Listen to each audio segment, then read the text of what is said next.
안녕하세요. 사연을 부탁해입니다. 오늘의 사연을 소개하겠습니다. 출장을 다녀오고 며칠 뒤 사촌 동서에게 전화가 걸려왔습니다. 형님, 출장 잘 다녀오셨어요? 네, 잘 다녀왔어요. 형님, 이제는 말 놓으시라니까 왜 자꾸 존댓말 하세요? 동갑인데 말 놓는 건 아닌 것 같아서요. 이럴 경우 서로 맞존대하는 게 맞는 거라고 하더라고요. 우리 그냥 맞존대해요. 역시 형님 예의 바른 건 알아줘야 한다니까요. 그나저나 제사인데 참석 못해서 미안했어요. 제사 음식하느라 힘들었죠. 라며 제가 미안한 목소리로 말을 했는데 사촌동서가 수줍게 대답했습니다. 아니에요. 제가 힘들 게 뭐가 있었다고요.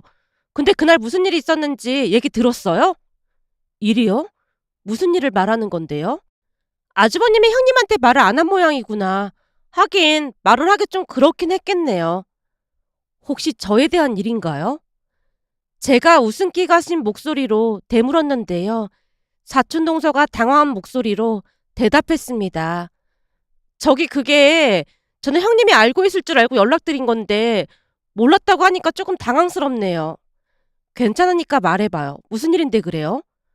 혹시나 제가 형님한테 말했다고 큰어머니한테 야단 듣는 거 아니겠죠? 그날 보니까 큰어머님 진짜 무섭던데? 동서가 말했다고 안 할 테니까 무슨 일인지 말해봐요. 그럼 진짜로 제가 말했다고 하면 안 되는 거예요? 라며 사촌동서가 있었던 일에 대해 말을 하기 시작했는데요. 사실 우리 시아버님은 삼남매 중 첫째로 우리 시댁에서 제사를 지내고 있습니다. 그러다 보니 제사 때가 되면 가족들이 시댁에 모여서 음식을 만들곤 합니다. 그런데 그때는 제가 일주일간 출장을 가는 바람에 제사에 참석을 하지 못할 것 같아 시어머님께 미리 연락을 드렸어요. 어머님, 제가 일주일간 출장을 가는데 하필 제사가 있는 그 주에 출장을 가거든요. 그래서 참석을 못할 것 같은데 죄송해서 어떡하죠? 회사 일 때문에 그러는 건데 죄송하긴 뭐가 죄송해. 괜찮으니까 신경 쓰지 말고 잘 다녀오렴. 근데 아주 기특하네. 제사가 있는 건 용케 기억하고 있었구나. 어머니께서 알려주셨잖아요. 그래도 바쁘다 보면 잊을 수도 있기 마련인데 기억하고 있는 게 기특해서 그렇지. 어머님, 항상 예쁘게 봐주시고 칭찬해 주셔서 감사합니다.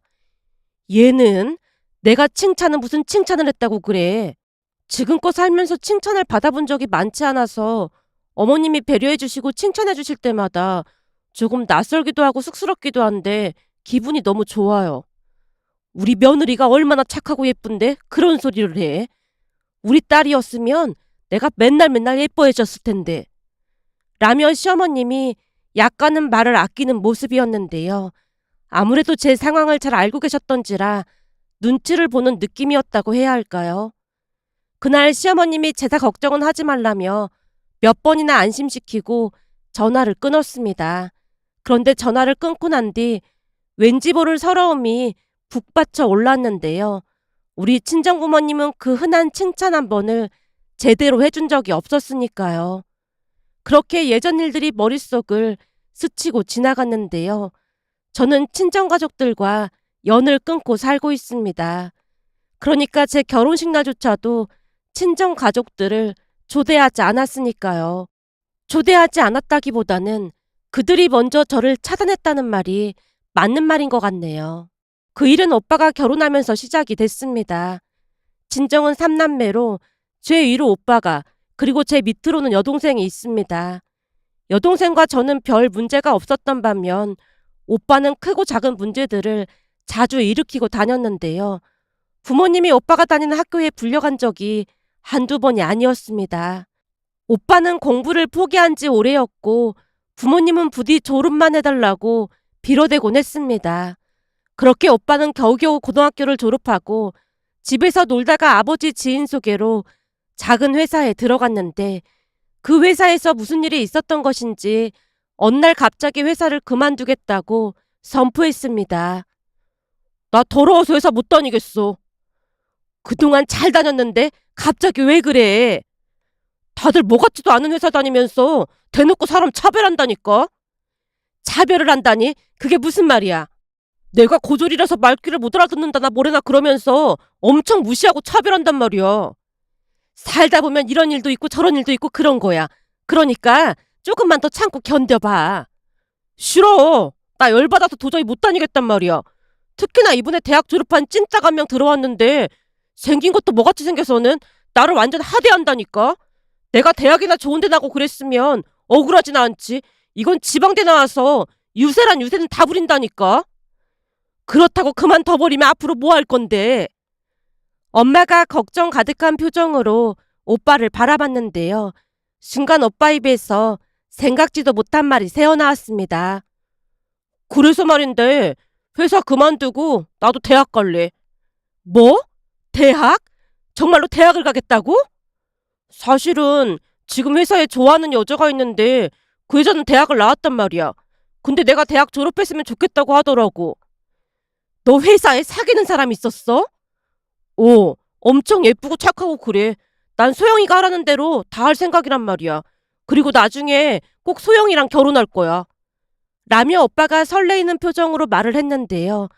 오빠가 대학에 간다는 말에 엄마가 기쁨을 감추지 못한 채 말했습니다. 진짜 대학에 갈 거야? 그럼 공부 열심히 해야 하는데 할 수 있겠어? 당연하지. 우선 입시학원에 다녀야 할 것 같아. 그리고 소영이가 수학을 잘해서 도와준다고 했어. 소영이인가는 아가씨가 참 착하네. 그럼 얼굴도 엄청 예쁜데 착하기까지 하다니까. 그래도 소영이는 대학 나왔는데 내가 고졸이면 좀 그렇잖아. 그래서 공부 열심히 해볼 참이야.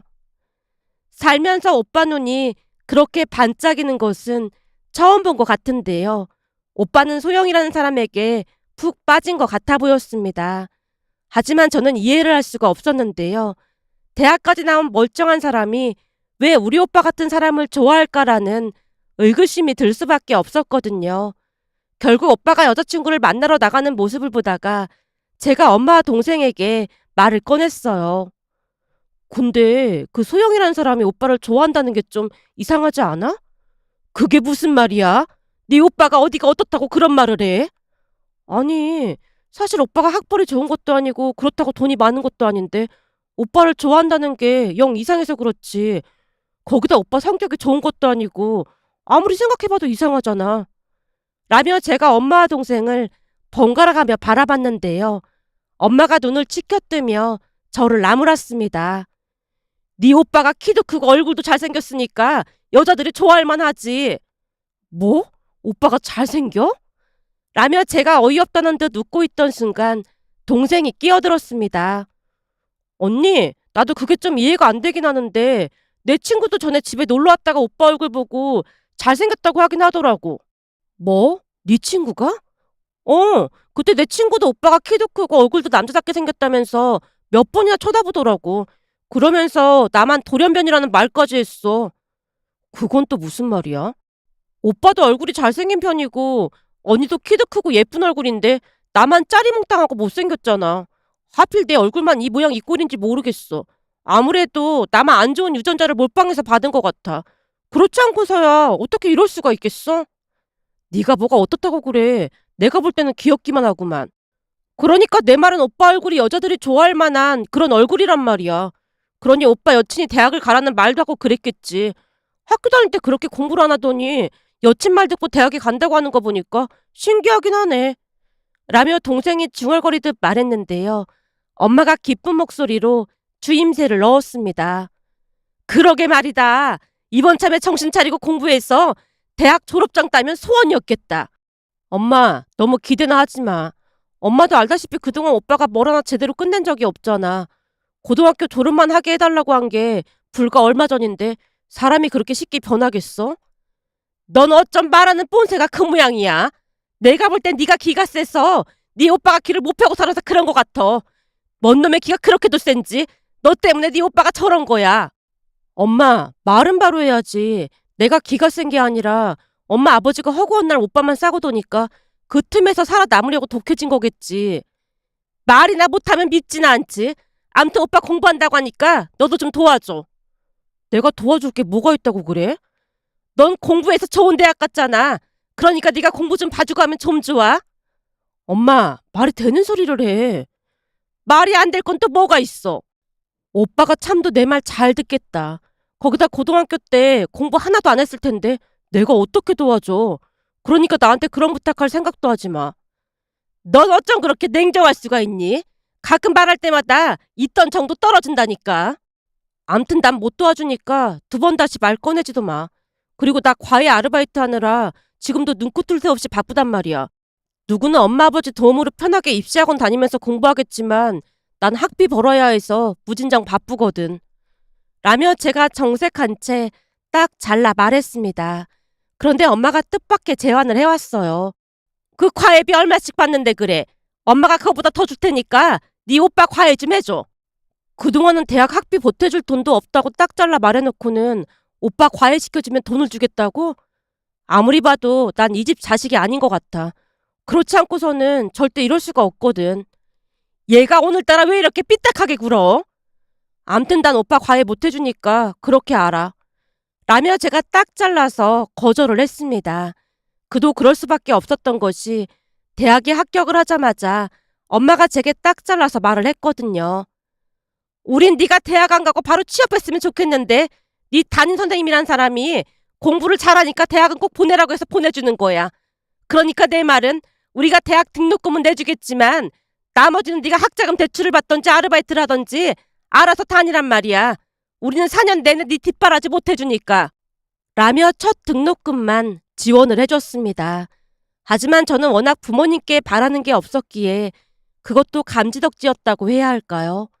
그 뒤 부모님은 대학을 다니는 내내 학비를 지원해주지 않았고 저는 그 돈을 마련하기 위해 주말에도 쉬는 날 없이 내내 아르바이트를 해야만 했습니다. 물론 그것에 대한 불만을 제기한 적은 단 한 번도 없었는데요. 그때까지도 저는 집에 돈이 없어서 그런가 보다라는 생각을 했었거든요. 그런데 오빠가 공부를 하겠다고 하자 과외부터 모든 것을 적극적으로 지원해주겠다는 부모님의 말에 상처를 받을 수밖에 없었습니다. 그동안도 부모님이 제게는 유난히도 냉정하다는 생각을 하긴 했지만 허구한 날 그런 대우를 받다 보니 당연하다는 생각까지 할 정도였으니까요. 그날 제가 냉정하게 거절을 하자 엄마가 있는 대로 화를 내며 저를 나쁜 사람으로 몰고 갔습니다.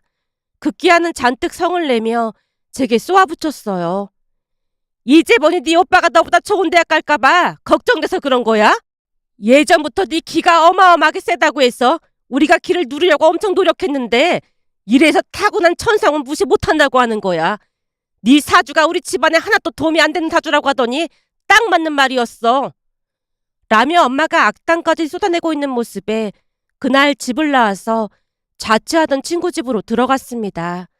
하지만 엄마뿐만 아니라 아버지도 제게 관심조차 없었던 모양으로 몇 달이 지나도록 찾지도 않았어요.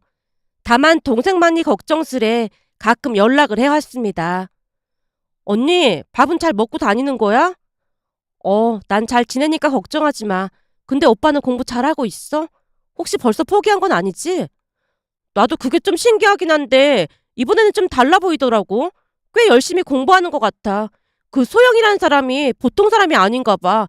오빠가 그 사람한테 꼼짝도 못하는 거 있지. 내가 볼 때는 그 사람이 한 사람 인생을 구한 것 같아. 그래도 정신을 차렸다니 다행이네. 맞아. 엄마 아빠도 엄청 반기는 눈치고 말이야. 거기다 그 소영이란 사람이 집에 자주 드나들고 있는데 엄마 아빠가 마치 공주처럼 떠받들고 있어.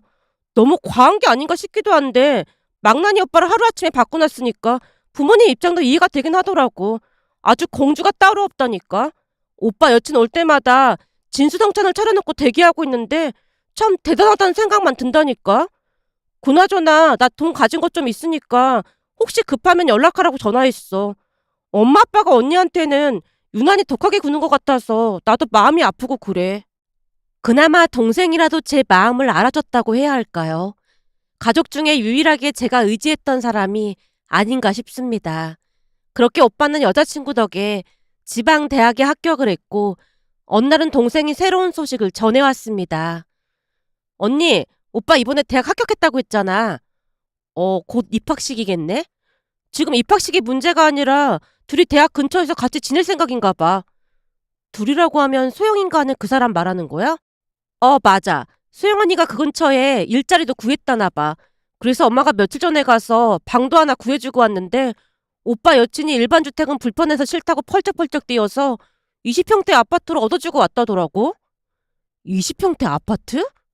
엄마 말로는 지방이라 그렇게 비싸지는 않더래. 그래도 돈이 꽤 들어갔던 모양인데 이미 오빠 여친에게 넘어가서 해달라는 대로 무조건 다 해주고 있어. 덕분에 나도 아르바이트해서 학비 마련하라고 하더라고.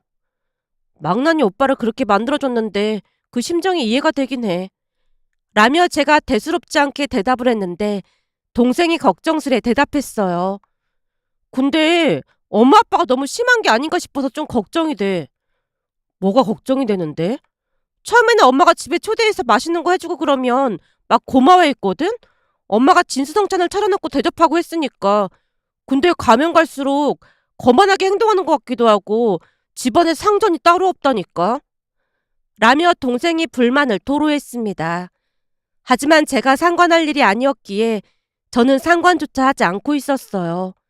더군다나 그쯤에서 저는 외국계 회사에 이직을 해서 바쁜 일상을 살고 있었습니다. 어렵게 이직을 했던지라 정말 잘해보고 싶은 생각뿐이었으니까요. 그렇게 시간이 얼마나 지났을까요? 어느 날은 정말 오랜만에 엄마에게 전화가 걸려왔습니다. 넌 어쩜 연락 한 통도 없이 살 수가 있니? 진짜 독해도 보통 독한 게 아니라니까. 엄마가 먼저 차단했는데 내가 뭐하러 연락을 하겠어. 나 바쁘니까 용건만 간단하게 말해. 암튼 싸가지 없는 건 여전하다니까. 저기 그게 네 오빠 곧 대학 졸업하잖아. 벌써 그렇게 됐나?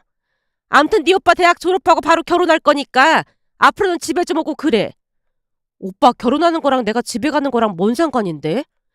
하나밖에 없는 오빠가 결혼을 하는데 민폐는 끼치지 말아야 할 거 아니야.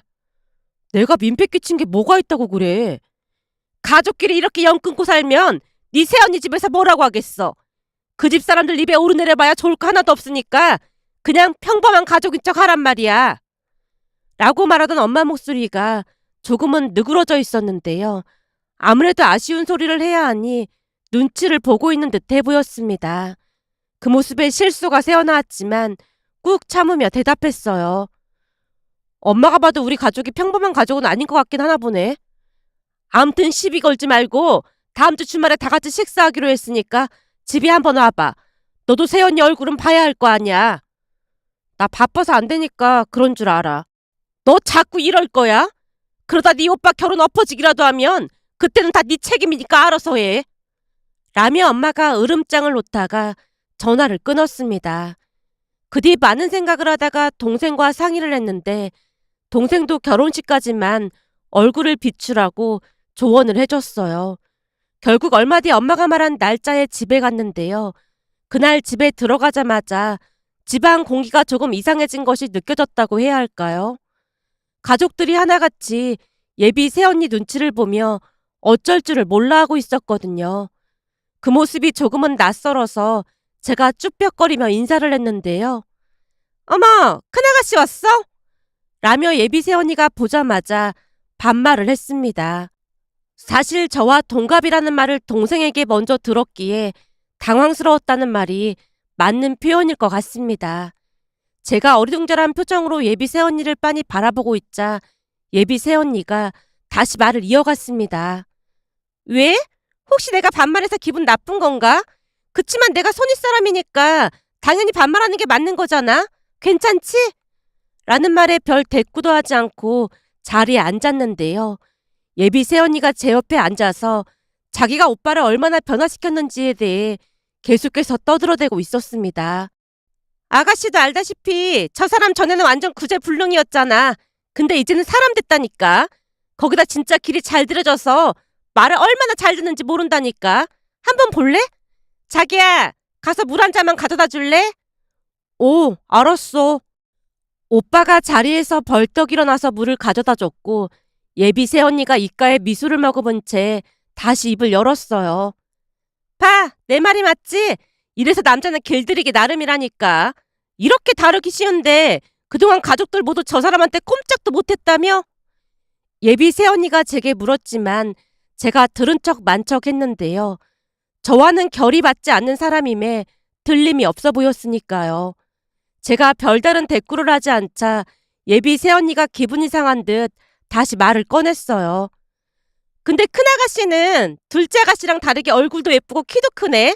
아가씨는 공부도 잘했다며. 지금은 무슨 회사 다녀? 그냥 외국계 회사 다녀요. 그럼 영어도 잘하겠네? 그냥 회사에서 일할 정도는 돼요. 라며 제가 묻는 말에 겨우 대답만 하고 있었는데요. 갑자기 예비새 언니가 비아냥거리듯 말했습니다. 근데 아가씨는 결혼 안 할 생각이라며? 대체 결혼을 왜 안 한다는 거야? 결혼은 혼자 하나요?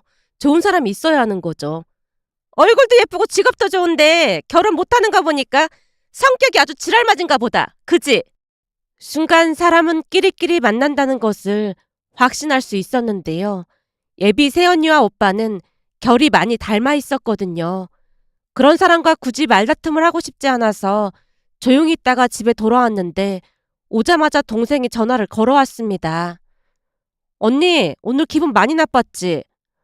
오늘 가서 보니 끼리끼리 만난다는 말이 괜히 있는 게 아니더라고.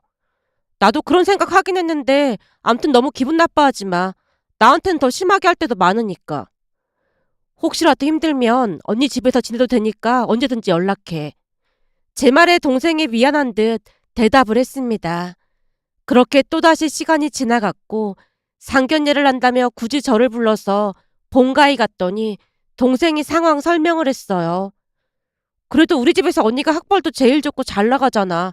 그래서 언니도 꼭 참석해야 한다고 하더라고. 참내 진짜 어이가 없네. 제가 허탈한 표정으로 긴 한숨을 내쉬었는데요.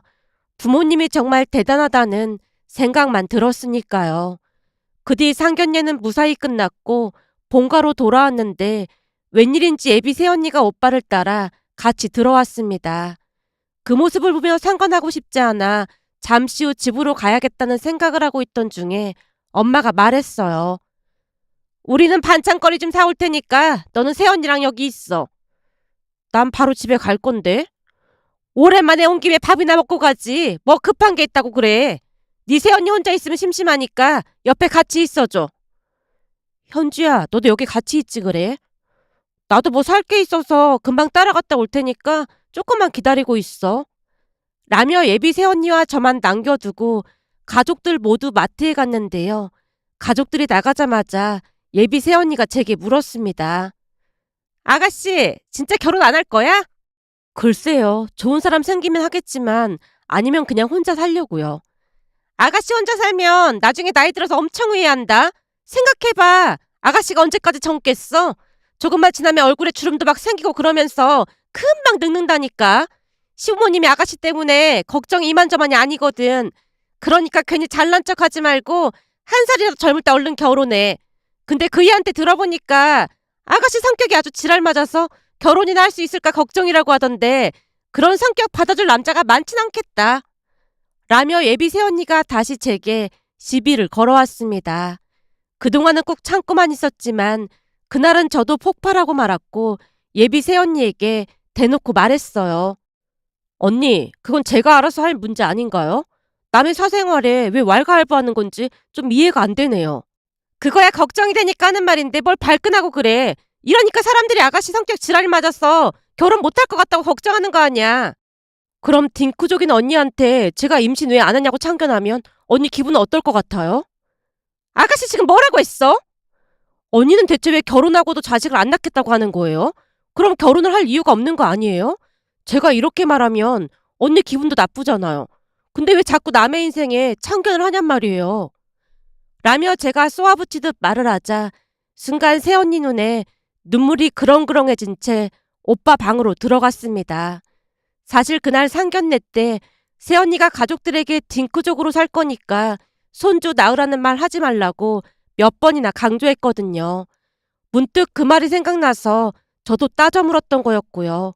그런데 씩씩거리며 방으로 들어가는 모습에 저도 불쾌감이 들어 즉시 집으로 돌아왔는데요. 잠시 후 엄마가 전화를 걸어와 난리를 쳤습니다.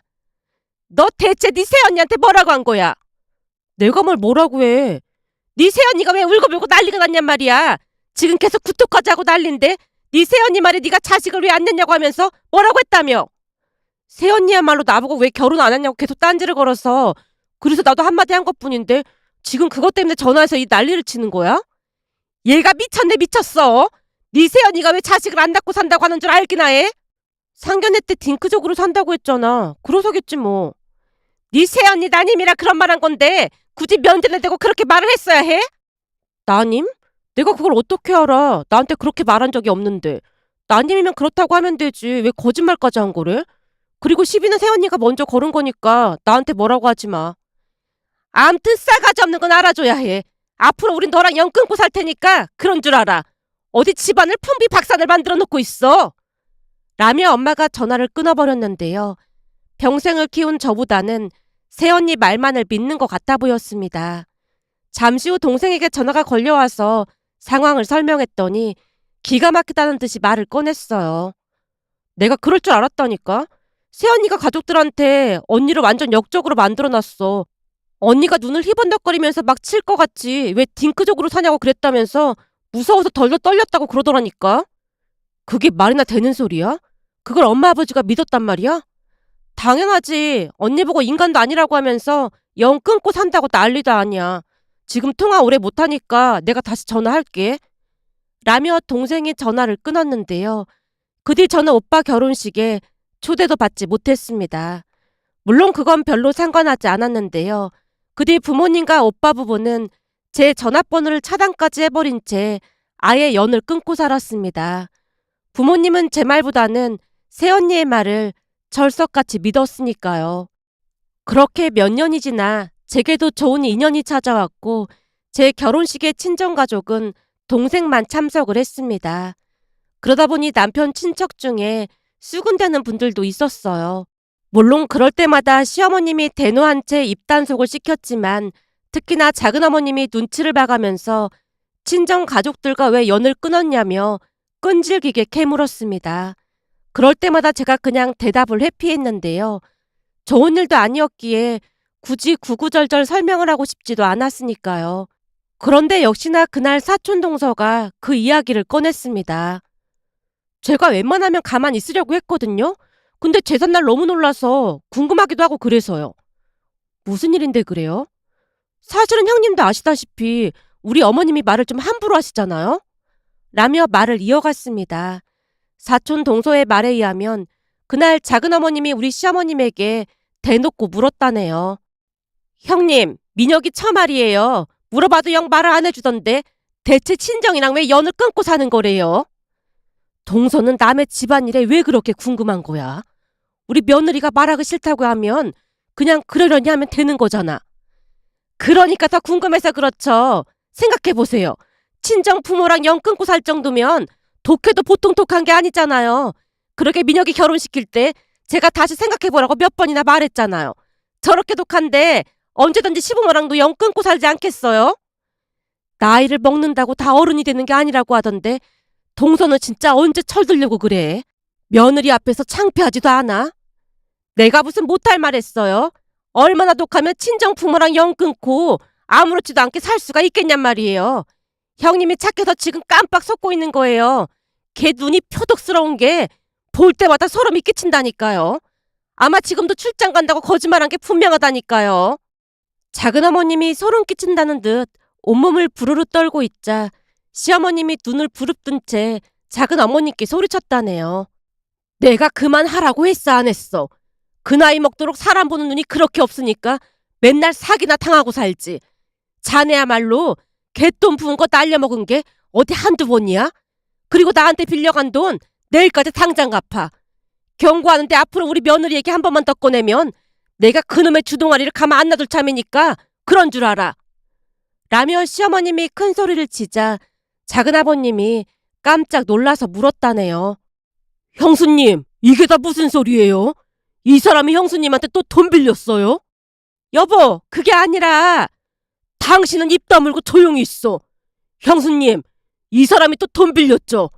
그러게 내가 그놈을 케어하지 말라고 몇 번이나 말했어 안 했어?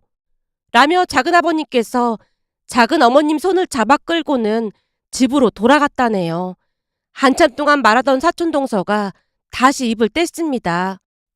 형님, 그동안 큰아버님 엄청 조용하신 줄 알았는데 그날 보니까 진짜 무섭더라고요. 큰아버님께서 무조건 형님 편이던데 형님은 참 좋으시겠어요. 다른 사람도 아니고 시어머니가 철석같이 믿어주니까 얼마나 좋겠어요? 사촌 동서가 부러운 듯 말을 하고 전화를 끊었는데요. 저도 모르게 폭폭 눈물을 흘리고 말았습니다. 평생을 키워준 친정 부모님조차 제 말을 믿지 않고 연을 끊어버렸는데 시어머님이 제 말을 굳건하게 믿어주셔서 감사하고 또 감사했습니다. 그렇게 저는 시어머님에게 항상 감사하는 마음으로 살아가려고 노력했고 덕분에 그동안 부모님에게 받지 못한 사랑을 시부모님께 받으며 하루하루 행복한 시간을 보내고 있었습니다. 그런데 얼마 전 동생이 만나자고 연락이 와서 한 식당에서 만났는데요. 동생 입에서 충격적인 말이 터져 나왔습니다. 언니, 오빠랑 새언니 말이야. 결국 이혼했어. 뭐? 이혼? 어, 시간이 갈수록 새언니 히스테리가 더 심해져 갔는데 대학 졸업하고 오빠가 꽤 괜찮은 회사에 들어갔거든. 근데 빨리 들어오라고 했던 모양인데 야근하고 늦게 들어온다고 회사까지 쫓아가서 다 뒤집어 놓은 적도 있다고 하더라고. 그러니까 무조건 자기 말 안 들으면 난리를 쳤더나 봐. 엄마 아버지도 얼마나 힘들게 했는지 몰라. 허구한 날 엄마한테 음식 해가지고 오라고 명령질을 하기도 했고 말이야. 뭐? 음식을 해서 가지고 오라고 했단 말이야? 그건 약과야. 막무가내로 찾아와서 돈 내놓으라고 집안이 떠내려가라 소리를 지른 적도 있어. 그게 정말이야? 그때도 조금 이상하긴 했는데 그 정도까지는 아니었잖아. 그랬지. 근데 가면 갈수록 심해지더니 감당이 안 될 지경까지 됐어. 결국 오빠가 증거 싹 다 모아서 이혼했고 말이야. 이혼하는 과정도 난리가 아니었어. 이혼 못한다고 난리를 쳤거든. 근데 새언니가 오빠 뺨을 올려붙인 적도 많았다는데 그러면서 긁힌 자국 생긴 것도 있고 해서 증거 자료로 제출했다고 하더라고. 그때 볼 때도 공격적이긴 했던 것 같아. 그래서 이혼하고 오빠 혼자 지내고 있는 거야? 오빠는 본가로 들어왔는데 문제는 새언니가 술을 너무 많이 마셔서 입원 치료까지 받다가 정신병원에 들어갔다나 봐. 근데 오빠 말로는 새언니가 그런 적이 한두 번이 아니었었대. 그러다 보니 새언니 부모님도 그냥 이혼해준 것 같고 말이야. 전에도 정신병원에 입원했던 적이 있었다나 봐. 사람 일 모르는 거라고 하더니 진짜 어이가 없어서 말이 안 나온다. 내가 이렇게 찾아온 이유는 혹시나 엄마가 전화할지도 모르니까 아예 받지 말라고 그 말 하려고 찾아왔어. 이 지경이 되니까 언니를 찾더라니까. 아마도 그동안 새언니 때문에 돈을 엄청 쏟아해서 돈이 없으니까 언니한테 돈 뜯어내려고 하는 것 같더라고. 자꾸만 돈을 달라고 해대서 나도 지금은 집 나와서 혼자 지내고 있어. 그러니까 혹시 모르는 번호로 전화 걸려오면 절대로 받지 마. 라며 동생이 씁쓸한 표정으로 제게 몇 번이나 당부를 했습니다. 그런데 며칠 전 모르는 번호로 수십 통의 전화가 걸려오는 것을 보며 엄마라는 확신이 들면서 씁쓸한 마음이 들어 이렇게 글 남겨봅니다. 오늘의 사연은 여기까지였습니다. 즐겁게 보셨다면 구독, 좋아요 부탁드립니다. 고맙습니다.